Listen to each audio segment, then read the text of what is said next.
back to your issue of financial education, right? Right. Would you say that this actually is an issue that's affecting our nation at large? And is it a national security issue even? These are amazing questions. They really are. So yes, it is an issue at large. The percentage of people who don't have a financial plan or strategy is insane. And when I think about that, it's like, we have 80 years to make the lives of our family better. Like we have 80 years to make a difference, and everybody that comes after us, and in most cases, we don't. We pass on the same economic status from generation to generation. And so, like as a nation at large, again, instead of seeing growth potential and the realization of the American dream, we're seeing people again pass on the same economic status, and we're seeing a deterioration in that regard. We're seeing, like, look at the economy. A lot of that has to do with the fact that people have no idea what it is they're doing with their money. A lot of that has to do with the fact that people weren't educated. They're not taught the rules of the game, so they don't play to win. And a lot of people think the game is rigged against them, and it's not. And so, again, on a national level, like across the country, I think that is a significant issue. When it comes to national security, and I don't want to dive too deep in this, but I do want to say, like, there's a lot of different components there that I think are relevant as it relates to national security. Because we are an independent nation. And again, I don't want to dive too deep in this, but we are intended to be independent.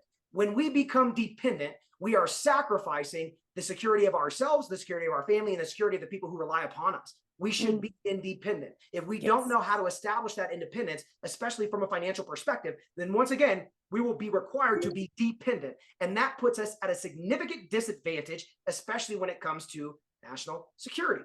Because again, we are relying more on resources or goods or products and services that are not benefiting our nation necessarily, because we're having outsourced or whatever the case may be. And there's a lot of different ways that I can take that conversation, but I typically tend to steer clear from some of that. But I will say this too. I think the financial education part, I think that as it relates to national security, that is an extraordinary component, because when we teach people that what they've been taught, right? Because we don't have financial education in this country. I'm pretty sure everybody can agree on that. We enter into the workforce after graduating high school with no genuine understanding of what we should do with the money that we're making. And so we go and we work for a company. That company tells us to put our money in a 401k. They don't talk about the tax benefits to the company. They don't talk about the tax considerations related to that money and how we can access it. They don't talk about when we can access it. They don't talk about where our money's going and how it's supposed to sustain us for the last third of our lives. They just tell us to put our money in that account. Matter of fact, a lot of companies automatically enroll people into that account. They don't even, without any type of conversation whatsoever. And so they go and put their money in this vehicle that is intended to get them, for the last third of their lives without a job.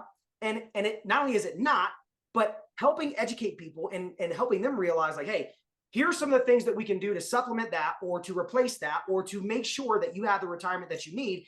What it does is it cracks open a little bit of, I'd say, belief, and in some ways almost disbelief, because now you're kind of realizing that what you've been taught is not necessarily the end. Like, just because that was what you were taught, it doesn't make that inaccurate, but that doesn't mean that there's so much more to be taught in that space that can help you get to where you're going. So I think cracking that egg open and helping people realize there's more to be learned, there's more to understand, and what we've been told is not necessarily the end all. I think that alone, and how that thought process can shift in people, I think that will help us from a national security perspective, because they'll realize that what we are being taught about this component, if that's not necessarily the all, then maybe there's other things that we're being taught that we could dive into a little bit more to, again, increase our independence and put us in a better position to be more fortified as it relates to any adversary across the world that may be trying to do our nation harm.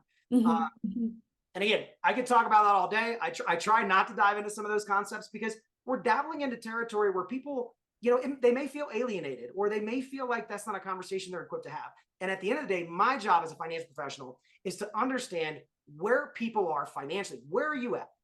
What are the goals that you have? Like, what do you want to see accomplished? And then I'm going to go find the best strategies, resources, companies, products, services, whatever it is, to bring together to make sure that your goals are effectively accomplished. And it is a lot easier than most people think.